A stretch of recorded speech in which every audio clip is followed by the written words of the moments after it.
সুস্থ হয়ে উঠতে পারলে নির্বাচনে প্রতিদ্বন্দ্বিতা করবেন বিএনপি চেয়ারপারসন বেগম খালেদা জিয়া। শনিবার ভারতীয় সংবাদ মাধ্যম এনডিটিভিকে দেয়া এক সাক্ষাৎকারে এই কথা জানিয়েছেন দলটির মহাসচিব মির্জা ফখরুল ইসলাম আলমগীর। তিনি বলেন, বিএনপি ক্ষমতা এলে ভারত বাংলাদেশ সম্পর্ক উন্নয়নে কাজ করবে। বাংলাদেশে হিন্দুদের উপর আক্রমণের যেসব বিচ্ছিন্ন ঘটনা ঘটেছে তা হলো কিছু লোকের পরিস্থিতির সুযোগ নেওয়ার চেষ্টার ফল।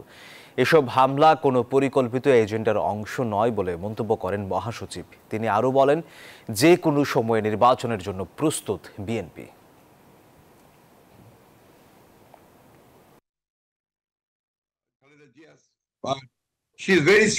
খালেদা জিয়া খুব অসুস্থ, হাসপাতালে আছেন। নানা রোগের কারণে এই দেশে চিকিৎসা ঠিকঠাক চলছিল না তার। এখন তিনি চিকিৎসার জন্য দেশের বাইরে যাওয়ার মতো অবস্থায় নেই। তার জন্য আমাদের একটু অপেক্ষা করতে হবে। যদি শারীরিকভাবে তিনি সুস্থ থাকেন তবে অবশ্যই নির্বাচনে প্রতিদ্বন্দ্বিতা করবেন।